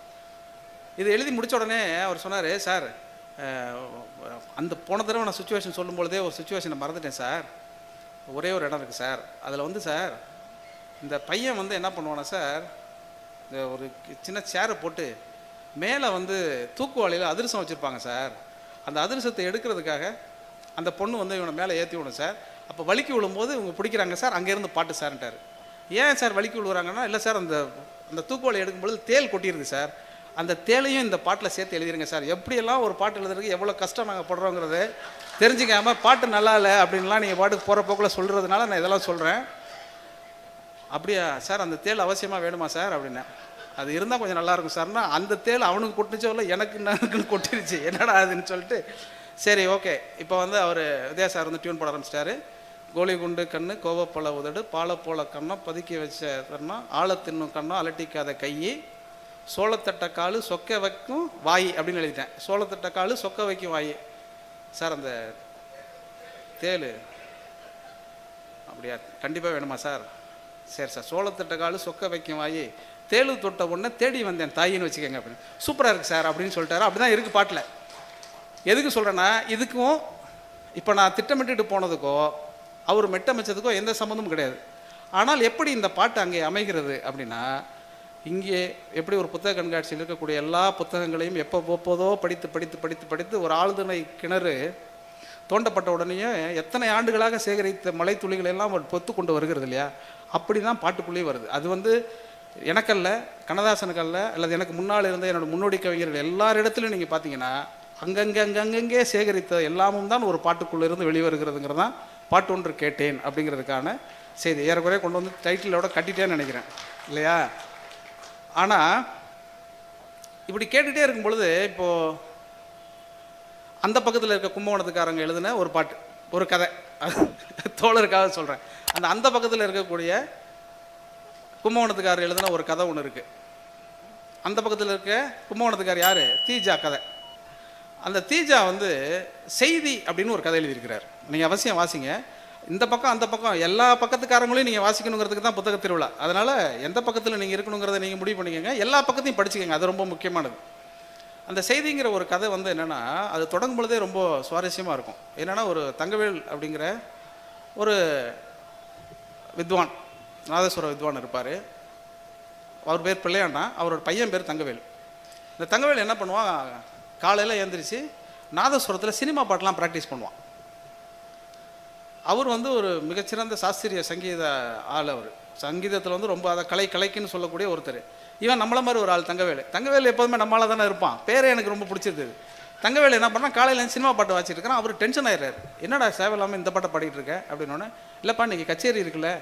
ஆமாம் கச்சேரி இருக்குது, கச்சேரிக்கு நீங்கள் போவீங்கல்ல, என்னை கூட்டிகிட்டு போவீங்கல்ல அப்படின்றான். அதுக்காக சாதகம் பண்ணிகிட்டு இருக்கேன் அப்படின்னா, டே சாதகம் இந்த பாட்டெலாம் பண்ணக்கூடாதுடா, அது சங்கீத பாட்டு தான் பண்ணணும், சினிமா பாட்டெலாம் பண்ணக்கூடாது. இல்லை நீங்கள் வந்து வக்கீல் தானே இந்த கச்சேரிக்கு ஏற்பாடு பண்ணார், அவர் என்கிட்ட சொன்னார், வெள்ளைக்காரங்களாம் வராங்களாம், அவங்க வீட்டில் தான் நீங்கள் கச்சேரி பண்ண போகிறீங்களாம், அதனால நான் வந்து உங்களுக்கு உதவியாக, அவங்க எல்லோரும் இது மாதிரிலாம் ஒரு என்டர்டெயின்மெண்ட்டாக கேட்பாங்கல்ல, அதுக்கு நான் கொஞ்சம் ரெடி ஆகிக்கிறேன் அப்படின்னு சொன்னோன்னே இவர் ரொம்ப பயங்கரமாக திட்டிடுவார். இதெல்லாம் ஒரு பாட்டா அப்படின்னு சொல்லி. அந்த பக்கத்தில் இருக்க கும்பகோணத்துக்காரர் எழுதுனதுங்கிறதுனால சினிமா பாட்டெலாம் அவருக்கு பிடிச்சிருக்காது. அவர் கண்ணாபுரான்னு திட்டுறாரு. திட்டிட்டு இதெல்லாம் பண்ணாத, இது என்ன ஒப்பாரி வைக்கிற மாதிரி இருக்குது அப்படி இப்படின்னு சொல்லிட்டு அந்த கதையை நீங்கள் படிச்சிங்கன்னா தெரியும். ரொம்ப நிறைய அவர் திட்டிருக்கிறதுனால நானே அதை சொல்லக்கூடாது. ஏன்னா நம்ம பாட்டு சம்மந்தப்பட்டுலாம் சினிமா பாட்டெலாம் எழுதுறதுனால நம்மளை தான் திட்டிருக்கிறார், அது என்ன இப்படிலாம் திட்டிருக்கிறாரு நம்ம புரிஞ்சிக்க முடியாதுங்கிறதுனால அதை நான் விட்டுறேன். இப்படிலாம் சொல்லி முடித்ததுக்கு பிறகு மதியம் ஒரு மாலை வாக்கில் அதே மாதிரி அந்த வீட்டுக்கு போவாங்க. அவங்க பையனும் கூட போவான், தங்கவேலையும் கூட்டிகிட்டு போவார். தங்கவேலு பேன பார்த்துட்டு பாவமாக போயிட்டுருப்பான். அவர் ரொம்ப பிரமாதமான சங்கீதம் வாசிப்பார். அந்த வெள்ளைக்காரர்கள் அப்படியே மெய்மறந்து கேட்பாங்க. கேட்கும் பொழுது போஸ்காவா ஏதோ அவர் பேர், அந்த வெள்ளைக்காரரோட பேர். அவர் வந்து அங்கே வந்து ரொம்ப பெரிய இசை மேதையாக அவர் இருப்பார். தமிழ்நாட்டில் இருக்கக்கூடிய இசை பாரம்பரியத்தை பற்றிலாம் தெரிஞ்சுக்கிறதுக்காக தான் அவர் அங்கேருந்து இங்கே வந்திருப்பார். அப்படி வந்த ஒருத்தர் இங்கே எப்படி இருக்குது அப்படிங்கிறத தெரிஞ்சுக்கிறதுக்காக இவரை கூப்பிட்டு வாசிக்க சொன்னதுனால அதை அந்த வக்கீல் ஏற்பாடு பண்ணியிருப்பார். இதுதான் அந்த கதையோட மொத்த தன்மை. அப்படி வாசிக்கிட்டே இருக்கும் பொழுது அந்த வெளிநாட்டில் இருந்த அந்த வெள்ளைக்காரர் என்ன பண்ணுவார், இந்த இசையில் மயங்கி போய் அப்படியே அவர் கண்ணெல்லாம் சொக்கி அப்படியே திடீர்னு வந்து ஒரு செய்தி அவருக்கு கிடைச்ச மாதிரி அவர் உணர்வார். அந்த கதையிலே வரும். அந்த செய்திங்கிறது என்னென்னா, ஒரு இறை செய்தி தனக்கு கிடைச்சிட்ட மாதிரி அவர் அதை உணர்வார். அந்த இறை செய்தி எப்படி கிடைக்குது, அந்த இசைக்குள் எப்படி கிடைக்குது அப்படிங்கிறத பற்றின விவரணை எல்லாம் அந்த கதை இருக்குது. அந்த கதை வந்து ரொம்ப பிரமாதமாக இருக்கும். ஆனால் அந்த இசையினுடைய நுட்பங்கள், இசையினுடைய தாத்பரியங்கள் எல்லாத்தையும் அந்த கதையில் எழுதி கொண்டே வரக்கூடிய ஒருவர் வந்து தீஜா வந்து கடைசியில் என்ன சொல்லுவார்னா, அந்த செய்தி அவர் கிடைத்து விட்டது. ஒரு கட்டத்தில் அவர் சொல்லுவார், இதுக்கு மேலே வாசிக்காதீங்க, நான் செத்து போயிடுவேன் அப்படின்னு சொல்லுவார். சந்தோஷத்தின் இசையின் மிகுதியில் ஒருவன் இறந்து போய் விடுவான்னா எப்படிப்பட்ட இசையை அவர் வாசிச்சிருப்பாருங்கிறத நம்ம கற்பனை பண்ண முடியுது இல்லையா. பாடியே ஒருத்தன் கொண்டுறான் அப்படின்னு நம்ம சொல்கிறோம்ல, அதோட இன்னொரு வெர்ஷன் இது. ரொம்ப நிறைய பாட்டை கொண்டுருவாங்க போல இருக்கு. ஏன்னா பாட்டு அப்படி கொன்றும் மனிதரை அப்படிங்கிறது. அந்த மாதிரி அந்த அந்த கதைக்குள்ளே இருந்து அப்படியே ஒன்று ஒன்றா யோசிக்கும் போது இது எப்படி இந்த கதையை அவர் எழுதியிருப்பார், இசையை பற்றி அவருக்கு நிறைய தெரியணும்ல. இசையை பற்றி தெரியாமல் அந்த கதையை ஒருத்தர் எழுதியிருக்கவே முடியாது. ஒரு சிறுகதை ஒருத்தர் எழுதுறாரு அப்படின்னா, இப்போ நாசகார கும்பல் வந்து புதுமை பித்தன் எழுதுறாருன்னா குறைந்தபட்சம் அந்த நந்தனுடைய மொத்த வரலாறையும் தெரிந்து அந்த சொந்த சாதி பெருமிதம்லாம் இல்லாமல், சொந்த சாதிக்கு எதிராக எழுதக்கூடிய மனநிலை இல்லாமல் அதை எழுதவே முடியாது. அப்படி வந்து தீஜாவுக்கு இசையை பற்றி தெரியுமா? அவர் நிறைய இசைக்கதைகள் எழுதியிருக்கிறாரு. இப்போ சமீபத்தில் கூட அவருடைய இசைக்கதைகளை மட்டும் தொகுத்து ஒரு தொகுப்பாக வந்திருக்கிறது. நீங்கள் அவசியம் வாங்கி படிங்க. அதில் ரொம்ப முக்கியமாக சஞ்சய் சுப்பிரமணியத்தினுடைய ஒரு முக்கியமான ஒரு முன்னுரை இருக்கிறது. அந்த புத்தகம் வந்து எனக்கு ரொம்ப தனிப்பட்ட முறையில் ரொம்ப பிடிச்சது. ஏன் காரணம்னா, சமீபத்தில் சஞ்சய் சுப்பிரமணியம் எழுதின இசைப்பட வாழ்தல்னு ஒரு புத்தகம் இருந்தது. அந்த புத்தகத்தை படிச்சுட்டு அதுக்கு பிறகு இவர் தீஜாவை பற்றியெல்லாம் என்ன சொல்கிறாரு, இலக்கியத்தை பற்றியெல்லாம் என்ன சொல்கிறாரு, ஒரு இசைக்கலைஞன் இலக்கியத்தை எப்படி புரிந்து கொண்டிருக்கிறார் அப்படிங்கிறத தெரிஞ்சு பார்க்கும்பொழுது ரொம்ப ஆச்சரியமாக இருந்தது. அதில் ஒரு சம்பவம் எனக்கு ரொம்ப பிடிச்சது, அதை உங்களோட பகிர்ந்துக்கலாம்னு நினைக்கிறேன். அந்த இசைப்பட வாழ்தல்ங்கிற நூல் உங்களுக்கு இங்கே கிடைக்கும், நீங்கள் அவசியம் வாங்கி படிங்க. அவர் கொஞ்சம் கொஞ்சமாக இசை ஆர்வம் ஏற்பட்டு இசையெல்லாம் கற்றுக்கிட்டு முதல் முறையாக ஒரு கச்சேரி பண்ண போவார். கச்சேரி பண்ண போகும்பொழுது பொதுவாகவே இப்போ இந்த மேடையில் இருக்கிறோன்னாக்கா, இப்போ தோழர்லாம் இருக்கிறாங்க, இப்போ எனக்கு முன்னாளிலிருந்து கவிதை எழுதி கொண்டு இருக்கிறவர்கள் அல்லது எனக்கு வழிகாட்டியாக இருக்கிறவர்கள், இவர்கள் இருக்கக்கூடிய மேடையில் நான் பேசிகிட்டு இருக்கும் பொழுது என்னுடைய சிந்தனை எங்கே இருக்கும் யோசிச்சு பார்த்தீங்கன்னா, எனக்கு கைத்தட்டுகிற ஒரு மேல் இருக்காது. இங்கே இருக்கிற எனக்கு முன்னால் இருக்கக்கூடிய முன்னோடி படைப்பாளர்கள் மீது எனக்கு இருக்கும். அவர்கள் என்ன நினைப்பார்கள், நம்ம இதை சொல்கிறோமே இது சரியாக இருக்குமா இல்லையான்னு. அதே மாதிரி சஞ்சய் சுப்பிரமணியம் வாசிக்கும் பொழுது முன்னாடி ஒரு இசையில் மூத்தவர் ஒருத்தர் உட்காந்துருப்பார். அவரை பார்த்து இவர் பாட ஆரம்பிப்பார். எப்படி இருக்குன்னு யோசிச்சு பாருங்க. வடிவேல் ஒரு படத்தில் அப்படியே ஒரு காட்சி இருக்குது. அவரை பார்த்து இவர் பாடுவார். அவர் வந்து இறுக்கமாக தலையே அசைக்காமல் அப்படி உட்காந்துருப்பார். அது எவ்வளோ கொடுமையாக இருக்குங்கிறத யோசிச்சு பாருங்கள். அதாவது எந்த அபிப்பிராயமுமே இல்லாமல் ஒருத்தர் உட்காந்துருந்து அவங்களுக்கு முன்னாடி ஒருத்தர் பேசுகிறதோ இசைக்கிறதோ இருந்தால் எப்படி இருக்கும்? இந்த அரங்கம் வந்து ரொம்ப அற்புதமான அரங்கமாக இருக்குது. அதனால் அதை நான் உங்களை வச்சு சொல்லலை. நீங்கள் எல்லோரும் கை தட்டுறதுனால நீங்கள் எல்லோரும் ரொம்ப ஆக்டிவாக இருக்கீங்க. ஆனால் யாருமே கை தட்டாமே உட்காந்துருந்தா ஒரு அரை மணி நேரம் 3/4 மணி நேரம் எப்படி பேச முடியும் இல்லையா? அவர் அப்படியே வந்து பயங்கரமாக வாசிக்கிறார். அந்த ராக லயங்களெல்லாம் மாறி ஜதி கிதியெல்லாம் மாறிக்கிரி இவர் பாடுறாரு. அவர் எதுவுமே இல்லை, அமைதியாக உட்காந்துட்டு ஏச்சு போயிடுறார். அந்த கூட்டம் மொத்தமுமே ஆரவரிச்சு கை தட்டுது, அவருக்கு வந்து கை கொடுக்குது, அவரோட ஃபோட்டோ எடுத்துக்குது, அவர்கிட்ட கையெழுத்தெல்லாம் வாங்குது. ஆனால் இவருக்கு என்ன மனசில் இருக்குன்னா, சஞ்சய் சுப்பிரமணியத்துக்கு அவர் என்ன நினச்சாரு, டக்குன்னு ஏஞ்சி போயிட்டாரே அப்படின்ட்டு. அப்புறம் ரொம்ப நாள் வருஷம் கழித்து அவர் சந்திக்கும் பொழுது அதற்கு பிறகு அவருக்கு வந்த ஒரு 100-150 வாய்ப்புகள் அந்த பேசாமல் ஏஞ்சி போனார்ல அவரால் ஏற்பட்டது அப்படின்னு அவர் அதை எழுதுறார். அது ரொம்ப ஆச்சரியமாக எனக்கு இருந்தது. அது எதுக்கு சொல்ல வரேன்னா, அப்படி எங்கேயாவது ஒரு இடத்துல நம்ம காதுக்குள் விழக்கூடிய ஒரு சின்ன செய்தி சம்பவம் வந்து அப்படியே மொற்றத்தையும் மாற்றிடும். அந்த தான் என்கிற அகங்காரம் இருக்கு இல்லையா, அது ரொம்ப முக்கியமானது. அவர் தலையாட்டாமல் போனதுக்கு அது ஒரு காரணமாக இருக்கும். என்னை விட நீ சிறப்பாக வாய்ச்சிருவியா, என்னை விட சிறப்பாக நீ பாடிடுவியாங்கிறதுக்காக உட்காந்துருப்பார். இதை பற்றி கந்தர்வன் ஒரு கதை ஒன்று எழுதியிருக்கிறார், தான் அப்படின்னு ஒரு கதை. நான் ரொம்ப அடிக்கடி ஏதாவது கொஞ்சம் பாட்டு பெரிய ஹிட்டாகி ஒரு 10 பேர் பாராட்டினோடனே டல்லுன்னு ஒன்று ஏறும். அப்போ உடனே இந்த தான் அப்படிங்கிற கதையை வந்து டக்குன்னு எடுத்து படிப்பேன் நான். என்னென்னா அவ்வளோ ரொம்ப பிரமாதமான ஒரு கதை. அது ஒன்றும் ரொம்ப சிம்பிளான ஒரு கதை. ஒரு கணேசன் சொல்லிட்டு ஒரு ஃப்ரெண்டு ஒருத்தர் இருப்பான். அவன் எப்போ பார்த்தாலும் என்ன பண்ணுவான், தன்னை பற்றி பெருமையாக பேசுவான். அப்படி நம்மள்கிட்டே நிறைய பேர் இருப்பாங்க. அது அந்த மாதிரி எனக்கு நிறைய நடந்துடும். ஒரு தடவை வந்து ஒரு நண்பர் வந்து திடீர்னு தொலைபேசி பண்ணார் எனக்கு. பண்ணி, சார் உங்கள் பாட்டெலாம் கேட்டேன் அப்படின்னாரு. ரொம்ப சந்தோஷம் சார், ரொம்ப அப்படி பவ்யமாக பேச ஆரம்பிப்போம்ல. கேட்டேன், உங்கள் பாட்டெல்லாம் கேட்டேன் சார், நிறைய பாட்டு நான் தொடர்ச்சியாக அவங்க பாட்டெல்லாம் கேட்டுட்ருக்கேன், எனக்கு ரொம்ப பிடிக்குது அப்படின்னாரு. சந்தோஷம் சார் அப்படின்னு. ஆனால் ஒரு விஷயம் சொல்லணும்னு நினைக்கிறேன், உங்களுக்கு இன்னும் கொஞ்சம் சில செய்திகள் தெரியல, அதை நான் உங்களுக்கு சொல்லலான்னு நினைக்கிறேன் அப்படின்னாரு. சரி பரவாயில்ல, ஏதோ சொல்லிக் கொடுக்குறா நம்ம கற்றுக்கலாமே அப்படின்னு சொன்ன உடனே அவர் சொல்கிறார், இல்லை சார் நீங்கள் சொல்லுங்கள், நான் வேணால் என்னென்ன மாதிரி புத்தகங்கள் படிக்கணும், நான் என்னை எப்படி தகுதிப்படுத்திக்கணும் நீங்கள் சொல்லுங்கள் சார், நான் கேட்டுக்கிறேன் அப்படின்னு அவர்கிட்ட சொன்னேன். இல்லை நீங்கள் அதுக்கெல்லாம் இனிமேல் வாய்ப்பு கிடையாது, ஏன்னா ஆல்மோஸ்ட் நீங்கள் வந்து அதெல்லாம் தாண்டிட்டீங்க. அதனால் நான் ஒரு 250 பாட்டு எழுதி வச்சுருக்கேன், அதை உங்களுக்கு அனுப்புகிறேன், உங்கள் பேரில் நீங்கள் போட்டுக்கங்கன்னார். எனக்கு வந்து, சார் என்ன சார் இவ்வளோ நல்ல மனிதனாக நீங்கள் இருக்கிறீங்க, உண்மையிலே உங்களை நான் நேராக பார்க்கணுன்னு நினைக்கிறேன், நீங்கள் எழுதின பாட்டை என் பேரில் ஏன் சார் போட சொல்கிறீங்க, உங்கள் பேர்லேயே வரலாம், என் பேரில் தான் வராதே, நல்லா எழுதினா தான் இந்த நாட்டில் மதிப்பு கொடுக்க மாட்டாங்களே, உங்களை மாதிரி எழுதினா தானே மதிப்பு கொடுப்பாங்கன்ட்டார். இப்போ இருந்தாலும் பாராட்டுறானா திட்டுறானான்னு எனக்கு ஒன்றும் புரியல. சார் அந்த 250 பாட்டுமே உங்கள் பேர்லேயே வர்றதுக்கு நம்ம ஏதாவது முயற்சி பண்ணுவோமே சார் அப்படின்னா, நீங்கள்லாம் இருக்கிற வரைக்கும் அதெல்லாம் நடக்குமா சார் அப்படின்றான். அதனால் இந்த மாதிரி பாராட்டுறவர்கள்ட்டையும் நம்ம வந்து ரொம்ப ஜாக்கிரதையாக இருக்கணும். அந்த கணேசனும் அதே மாதிரி என்னென்னா, எது வீட்டில் என்ன செஞ்சாலும் வந்து பாராட்டிடுவான். எங்கள் அம்மா இன்றைக்கி ஒரு பால் கொழுக்கட்டை வச்சாங்க அப்படின்னா எங்கள் அம்மா மாதிரி இந்த உலகத்தில் யாருமே பால் கொடுக்கிட்ட வைக்க முடியாது தெரியுமா அப்படின்னு பேச ஆரம்பிக்கக்கூடிய ஒருத்தன். அவனும் அவர் நண்பர் 2 பேரும் போயிட்டு இருக்கும் பொழுது ஒரு மருத்துவமனை இருக்குது. அந்த மருத்துவமனை காரிடார்லேருந்து ஒரு சின்ன பெண் வந்து அந்த சின்ன பெண்ணு ஒரு பையன் பேசிகிட்டே இருக்கும் பொழுது அந்த சின்ன பையனையும் அந்த பொண்ணுக்கும் உடைய கூட இருக்கிற அவங்க அப்பா வந்து அந்த காரிடார்லேருந்து கீழே விழுந்துருவார். இதை பார்ப்பாங்க, டக்குன்னு ஊரெல்லாம் கூடிடும். உடனே ஆஸ்பத்திரி தூக்கிட்டு போகணும் அப்படின்னு சொல்லி எல்லாரும் பரபரப்பாக இருக்கும் பொழுது இந்த கூட வந்த கணேசனுக்கெல்லாம் தன்னை பற்றியே பெருமையாக பேசிகிட்டு இருப்பான் இல்லையா, அவன் எஸ்கேப் ஆகி போயிடுவான். இந்த கூட இருக்கிற அந்த அப்பாவி நண்பர் என்ன பண்ணுவார், என்ன இப்படி இருக்கானுங்க இந்த மனிதர்கள், இவ்வளோ நேரம் அவனை பற்றி பெருமையாக பேசிட்டு வந்தான், இதெல்லாம் கேட்டோம், ஒரு சின்ன உதவி அவங்களுக்கு செய்யக்கூடாதா, இவன் பாட்டு விட்டுட்டு ஓடிட்டானே அப்படின்னு சொன்ன உடனே சரி இவங்களை எப்படியாவது நம்ம ஆஸ்பத்திரி கொண்டு போய் சேர்க்கணும் அப்படின்னு சொன்ன உடனே திரும்பி பார்த்தா மக்கள் எல்லாருமே ஓடி போயிருப்பான்.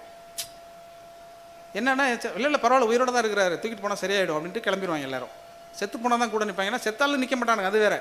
எல்லாரும் போன உடனே இவனுக்கு ரொம்ப பதட்டமாகி என்ன செய்யறதுன்னே தெரியாது. உடனே டக்குன்னு அந்த ஹாஸ்பிட்டலுக்குள்ளேயே வந்து கேட்டவங்க என்னன்னா, அவங்க ஏற்கனவே ஒருத்தவங்க உடம்பு முடியாமல் பார்க்க வந்தவங்க இவர் ரொம்ப முடியாமல் இருக்கிறாருன்னு சொல்லி கார்டானிலேருந்து பேசிகிட்டு இருந்தவங்க கால் தவறி கீழே விழுந்துட்டாங்க. இப்போ இவங்களை பார்க்குறதுக்கு ஆள் இல்லை. உடனே அந்த மருத்துவர்கிட்ட போய் சொல்கிறாங்க, சார் இந்த மாதிரி இங்கே நின்றுனோடனே இல்லை ஒன்றும் பிரச்சனை இல்லை சார், நம்ம பார்த்துலாம், உடனே ஃபஸ்ட் எய்ட் பண்ணிடலாம், நீங்கள் உடனடியாக போய் ஒரு 1000 ரூபா மட்டும் பணத்தை கட்டிட்டு வந்துடுங்க. உடனே சார் பணத்தை நாங்கள் கட்டிடுறோம், நான் யாருன்னே தெரியாது, நான் ரோட்டில் போனவன், நீங்கள் என்னையே 1000 ரூபா கட்ட சொல்கிறீங்களா அப்படின்னா, இல்லை சார் ஹாஸ்பிட்டலுங்கிறது அதுக்கான ரூல்ஸ் இருக்கு இல்லையா, நான் சும்மா மருந்து போட்ட முடியாது இல்லையா அப்படிம்பாரு. என்ன மருத்துவர்கள் இவ்வளோ இறக்கமெல்லாம் இருக்கிறாங்க அப்படின்னு அவனுக்கு தோணும். மருத்துவர்கள்னால் இறக்கம் இல்லாமல் தான் இருப்பாங்க ப்ரைவேட் ஹாஸ்பிட்டலில் அப்படின்னு அவனுக்கு புரியுது. சரி இவனே 1000 ரூபா கட்டுறான். உடனே வந்து இப்படியே பார்த்தோன்னா இது சரியாக பார்க்க மாட்டார் போல இருக்கு, ஏன்னா காசுக்காக பார்க்குறவராக இருக்கிறாரு. உடனே நம்ம தஞ்சாவூர் மெடிக்கல் ஆஸ்பத்திரி இது மெடிக்கல் காலேஜுக்கு கூட்டிகிட்டு போயிடுவோம் அப்படின்னு சொல்லிட்டு அந்த பையனையும் பொண்ணையும் சொல்கிறாரு, அப்பா நம்ம அங்கே அழைச்சிட்டு போயிடலாம் அப்படின்னு சொன்னோடனே அவங்க அப்பா ஓரளவு அடிபட்டிருக்கும், ரத்தம் வழிஞ்சிருக்கும், ஆனால் என்ன கண்டிஷனில் இருக்கிறாருன்னு தெரியாது இல்லையா, சரி அழைச்சிட்டு போயிடலாம் அப்படின்னு சொல்லிட்டு திருப்பி தூக்கிட்டு வரும்பொழுது அவர் பெரியவர் சொல்லுவார், எங்கள் பெரிய பையன் வெளியில் இருக்காங்க, நீ அவர்கிட்ட ஃபோன் பண்ணிங்கன்னா அவன் ஏதாவது உதவி செய்வான் அப்படின்னா அவன் ஃபோன் பண்ணுறான். அவன் அதே மாதிரி எல்லாம் நீங்கள் மெடிக்கல் அழைச்சிட்டு போயிருங்க, நான் வந்துடுறேன் அப்படின்னு அவன் சொல்கிறான். சரின்னு இப்போ என்னென்னா எல்லாமும் இந்த சம்மந்தப்படாமல் எதிரில் இருந்து சும்மா கிராஸ் பண்ணும்பொழுது பார்த்தா இவர் கூட்டிகிட்டு போய் எல்லாத்துக்கும் ஆஸ்பத்திரிலாம் போய் சேர்க்குறாரு. அங்கே போனோடனே கவர்மெண்ட் ஹாஸ்பிட்டல்லையும் அதே மாதிரி தான் நடக்குது. அவர் ப்ரைவேட் ஹாஸ்பிட்டல்னால 1000 ரூபா கேட்டான், இப்போ 1000 ரூபா கொடுத்தாலும் பார்க்க மாட்டாங்க மாதிரி இங்கே இருக்குது. அப்புறம் எல்லாம் ஒரு மாதிரியாக எல்லாம் சரிகிரி பண்ணி கொஞ்சம் பார்த்தோன்னா இவனுக்கு ரொம்ப கிட்டத்தட்ட ஒரு 6-7 மணி நேரம் ஆகிடுது. தொடர்ச்சியாக அவங்களுக்காக செய்கிறான். இவனுக்கு ரொம்ப சந்தோஷமாக இருக்குது. ஒருத்தருக்கு உதவி செய்கிறோங்கிறது எவ்வளோ பெரிய பெருமை. நம்ம வந்து இந்த சமூகமே கெட்டு போயிருக்கு. அடிப்பட்ட நேரத்தில் அவ்வளோ பேர் நின்றுட்டு இருந்ததில் யாருமே இல்லாமல் நம்ம தானே இவனை காப்பாற்றிருக்கோம் அப்படிங்கிற ஒரு சந்தோஷம் இருக்குது. அப்போ உடனே அந்த மருத்துவர்கள்லாம் வந்து பார்க்குறாங்க, நீங்கள் யாருங்க சார்? நான் யாரும் இல்லை சார், நான் அடிப்படும் போது வந்தேன் அப்படின்னா அவங்க பாராட்டுறாங்க. இந்த மாதிரியெல்லாம் இந்த காலத்தில் இப்போ இருக்காங்க சார், ரொம்ப ஆச்சரியமாக இருக்குது சார், நாங்கள்லாம் நல்லா தான் சார் இருக்கிறோம், உங்களை மாதிரி மருத்துவர் தான் சார் உதவி செய்ய மாட்டேங்கிறீங்கன்னு அந்த இடத்துல 2 திட்டு விட்டுறான். சரி ஓகே, அது வாய்ப்பு கிடைக்கும் போது இப்படி சொல்கிறோம் தானேன்னு சொல்லி அந்த நர்ஸு எல்லாருமே ரொம்ப பாராட்டி அவனை ரொம்ப சொல்கிறாங்க. இப்போ டாக்டர் என்ன சொல்கிறாருன்னா, சார் எல்லாமே ஓகே, ரத்தம் இல்லை, ரத்தம் கொடுக்கணும் சார், உடனடியாக நாங்கள் ரத்தத்துக்கு ஏற்பாடு பண்ண முடியாது, எங்களோட பிளட் பேங்க் இருக்குது, அங்கே வந்து நீங்கள் எதாவது கொடுத்தா கூட நாங்கள் எக்ஸ்சேஞ்ச் பண்ணிக்குவோம், ஆனால் ரத்தம் உடனே ஏற்றி ஆகணும் சார், இல்லைன்னா இவருக்கு ரொம்ப சீரியஸ் ஆயிரும் அப்படின்னு சொன்ன உடனே இவனுக்கு என்னென்னா 8 மணி நேரம் நம்ம இவருக்காகவே உரைச்சிட்டு இருக்கோம், இவருக்காக பண்ணுறோம், இந்த குழந்தைங்க பாவமாக இருக்குது, நம்ம ஹெல்ப் பண்ணுவோம் அப்படின்னு சொல்லிட்டு உடனே போய் ரத்தம் கொடுக்குறான். அவனுக்கு ரொம்ப சந்தோஷமாக இருக்குது. அவனுக்கு ரத்தமே கொடுத்ததில்ல, அவன் எவ்வளவோ உதவிகள் செய்கிறங்க, ரத்தம் கொடுக்கல, இன்னொருத்தருக்கு ரத்தம் கொடுக்குறதும் சந்தோஷம். அந்த தோழர் வந்து நாசகார கும்பலில் கடைசியில் ரத்தம் ஒன்றாய்த்தான் இருந்தது அப்படின்னு சொல்லி முடித்தார் இல்லையா, அதே மாதிரியான உணர்வு அந்த கதையை நான் டக்குன்னு அவர் சொல்லும் பொழுது எனக்கு இந்த கதை ஞாபகம் வந்தது. அவன் உடனே கொடுத்துட்றான். கொடுத்து முடித்த உடனே ரத்தம்லாம் கொடுத்துட்டு வெளியில் வரும்பொழுது இவனுக்கு வந்து இந்த 8-9 மணி நேரமாக இவர்களுக்கு செய்யக்கூடிய அந்த உதவியின் மீது இவர்கள் கூட அக்கறையோடு நம்ம பக்கத்தில் நிற்கிறோங்கிற பெருமிதம் இவனுக்குள்ளே பிரிட்டு எழும்பிகிட்டே இருக்குது. ரொம்ப சந்தோஷமாக இருக்குது. வெளியில் வந்தோடனே அப்படியே அந்த கையில் ஊசி கொடுத்துட்டு அப்படி வெளியில் வந்து பார்த்தோன்னே எங்கேயாவது கண்ணாடி இருக்குமான்னு போய் ஒரு கண்ணாடி இல்லைன்னா அவன் முகத்தை பார்க்குறான், அவனுக்கே அது அழகாக இருக்கும். உண்மையிலேயே அடுத்தவங்களுக்கு உதவி செய்யும் பொழுது நம்ம முகம் அழகாக தான் இருக்கும் இல்லையா, அந்த அழகோடு அவன் போகிறான். போனோன்னே அவனுக்கு என்ன தோணுதுன்னா, ஒரே ஒரு ஜூஸ் குடிக்கலாம் அப்படின்னு தோணுது. வழக்கமாக ரத்தம் கொடுத்தோன்னா சின்ன களைப்பு வரும் இல்லையா, அதனால் என்ன பண்ணுறான், அந்த ஹாஸ்பிட்டலுக்கு எத்தாப்பில் இருக்கக்கூடிய ஒரு ஜூஸ் கடையில் போய் ஜூஸ் குடிப்பான். ஜூஸ் குடித்தோன்னா அவன் வந்து சொல்லுவான், அந்த கடைக்காரன் அந்த நேரத்தில் வந்து எப்போ திடீர்னு கேட்குறீங்க, இப்போ இல்லையே, நான் இருங்க பையனை அனுப்பிச்சு வாங்கிட்டு வர சொல்கிறேன் அப்படின்னு சொல்லிட்டு போய் சாத்துக்குடி அப்போ தான் புதுசாக வாங்கிட்டு வந்து எல்லாம் போட்டுக்கிட்டு ஜூஸ் கொடுக்குறதுக்கு ஒரு 1/2 மணி நேரம் ஆயிரும். 1/2 மணி நேரம் வரைக்கும் அந்த கையில் அப்படியே வச்சுட்டு அந்த ஜூஸ் குடிப்பான். ஜூஸ் குடித்தோன்னா அப்படி கூட ஒரு பெரிய புத்துணர்ச்சி வரும். புத்துணர்ச்சி தானே நம்ம வந்து இன்று தான் மனிதனாக நம்ம மாறி இருக்கிறோம். அப்படின்னு சொல்லிட்டு ரொம்ப சந்தோஷமாகி அப்புறம் எவ்வளோப்பா ஜூஸுக்கு அப்படின்னோடனே 100 ரூபா அப்படின்னு அந்த பையன் சொல்லுவான். உடனே 100 ரூபாயை எடுத்து கையில் கொடுக்கும் பொழுது இந்த கை இப்படி மடக்கிருக்கு இல்லையா, அதனால் இந்த ஒரு கையில் எடுக்க முடியாமல் இப்படி எடுப்பான். தம்பி இதை எடு அப்படின்னு சொன்னாங்க. ஏன் சார் கையில் இல்லை சார் வச்சுக்கணுன்னா கையில் இல்லை இப்படி படிப்பான். அப்போ இந்த ரத்தம் கொடுத்ததுக்கான அந்த சுவடு இருக்கும், அந்த இது ஒட்டியிருப்பாங்க இல்லையா, அதை பார்த்த உடனே அந்த பையன் சொல்லுவான், சார் ரத்தம் கொடுத்தீங்களா அப்படின்னு. ஆமாம் சார், ரத்தம் கொடுத்தவங்கள்ட்டலாம் நாங்கள் காசு வாங்க மாட்டோம் சார் அப்படின்னு அவன் சொல்லிடுறான். அந்த 8 மணி நேரம் தனக்குள்ள இருக்கிற மொத்த பெருமிதத்தை விட்டு தான் என்கிற அகங்காரத்தை இழந்து விட்டு அவன் வெளியில் போகிறான்னு அந்த கதையை முடிச்சிருப்பார். இந்த ஒரு கதையை நீங்கள் யோசித்து பாருங்கள். இந்த ஒரே ஒரு கதை தான் ஒட்டுமொத்தமாக கலை, இலக்கிய, அரசியல், தத்துவம், மெய்யியல் எல்லாவற்றையும் நீங்கள் பார்க்கிற பொழுது எளிய மனிதன் எப்போதும் ஜெயித்து கொண்டே இருக்கிறான். அந்த எளிய மனிதன் ஜெயிப்பதற்காகத்தான் இந்த இலக்கியங்கள் எழுதப்பட்டு கொண்டே இருக்கிறது. ஒரே ஒரு பாட்டு ஒன்று கேட்டேங்கிறதுக்காக நான் ஒரே ஒரு புதுசாக ஒரு பாட்டை சொல்லிட்டு போகிறேன். நீங்கள் இது வரைக்கும் கேட்டிருக்கலாம், அல்லது நன்மையாக போய் கேட்டு பாருங்கள். கண்ணே பாப்பான்னு சொல்லிட்டு ஒரு படம். எங்கே இருந்து ஒரு கவிதையிலிருந்து ஒரு திரைப்பட பாடல் வேறாக உங்களுக்கு தெரிகிறது என்பதை சொல்வதற்காக சொல்கிறேன். ஒரு 4 காட்சியை கண்ணதாசன் வரிசைப்படுத்துவார். அந்த 4 காட்சியும் துண்டு காட்சிகள். ஆனால் அந்த துண்டு காட்சிக்குள்ளே ஒரு காதலை எப்படி அவர் சொல்கிறாருங்கிறதா ரொம்ப முக்கியமானது. அந்த படம் கண்ணே பாப்பா. ஒரு 4 காட்சி. அந்த 4 காட்சியில் இறுதியில் ஒரு விஷயத்தை சொல்லி அவர் முடிச்சிடுவார். அந்த 4 காட்சியும் என்னங்கிறத நீங்கள் இப்போ போய் இன்றைக்கி போன உடனே அதான் பார்ப்பீங்க. அந்த பாட்டு தென்றலில் ஆடை பின்ன, தென்றலில் ஆடை பின்ன. உடனே எடுத்து பார்க்கக்கூடாது நண்பா, வீட்டில் போய் பாருங்கள். உடனே அந்த பாட்டை எடுத்து பார்த்து, தென்றலில் ஆடை பின்ன தேனருவி மேனி மின்ன, அன்று நான் குற்றாலத்தில் குளித்திருந்தேன், அன்று நான் குற்றாலத்தில் ஆசையாய் குளித்திருந்தேன், அங்கங்கள் நனைத்திருந்தேன், பாராத வெளியிரென்று பார்ப்பது போல் அறிந்தேன், அந்த கண்ணை பார்த்த உடனே நாணத்தில் தலை குனிந்தேன் அப்படின்னு வருவது. இந்த நாணத்தில் தலை குனிந்தேன், நாணத்தில் தலை குனிந்தேன்னு ஒரு 3 காட்சி எழுதுவார். அப்புறம் கோயிலுக்கு போனேன், சாமி கும்பிட்டுட்டு இருந்தேன், திடீர்னு திரும்பி பார்த்தா 2 கண்ணு பார்த்துச்சு, நேரத்தை மறந்துட்டேன், நாணத்தில் தலை குனிஞ்சேன் அப்படின்னு அடுத்தது எழுதுவார். அப்புறம் ஒரு வளையல் கடைக்கு போனேன், வளையல் வாங்கினேன், திடீர்னு யாரோ ஒரு கை எனக்கு போட்டு விடுற மாதிரி தெரிஞ்சது, என்னன்னு பார்த்தேன், அச்சத்தில் தலை குனிந்தேன் அப்படின்னு வந்துடும். இதெல்லாம் வரிசையாக ஒன்று ஒன்றா சொல்லிட்டே இறுதியில் ஒன்று சொல்வார். குற்றாலத்தில் குளிக்கிற இடத்துலேருந்து பாட்டு ஆரம்பிக்குது. நைட்டு கொண்டு வந்துடுவார் படத்தை. அந்த பாட்டுடைய சுச்சுவேஷனை ஒரு நல்ல திரைப்பட பாடலுங்கிறது அந்த பாட்டுக்குள் ஒரு சின்ன திரைக்கதை இருக்குது. அந்த திரைக்கதையை நீங்கள் உணர்ந்து கொண்டால் எல்லா பாடலையும் நீங்கள் ரசிக்க முடியும்.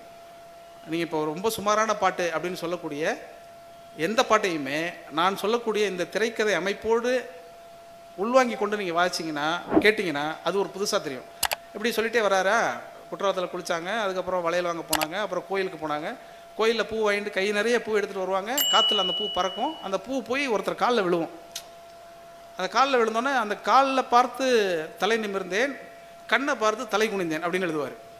இதெல்லாமே ஓகே, இதெல்லாம் கண்ணதாசன் இயல்பாக எழுதுறதான்னு வச்சுக்கோங்களேன். இறுதியில் ஒன்று எழுதுவார், மேகம் மறைத்த நிலா. அந்த வரி பாருங்கள், நல்ல நவீன கவிதை மாதிரி இருக்கும் அது. மேகம் மறைத்த நிலா, விளக்கொளி ஏதுமில்லை, மோதும் சிறு ஒளியில் முகத்தில் முகம் இணைத்தேன். எப்படி சொல்கிறாரு, மேகம் மறைத்த நிலா, விளக்கொளி ஏதுமில்லை, மோதும் சிறு ஒளியில் முகத்தில் முகம் இணைத்தேன், தேகம் மறந்து விட்டேன், தெய்வத்தில் நான் இணைந்தேன் அப்படின்னு முடிப்பார். தேகம் நான் மறந்தேன், தெய்வத்தில் நான் இணைந்தேன். தெய்வத்தில் நான் இணைந்தேன்ங்கிறதுக்கு அர்த்தமே கிடையாது.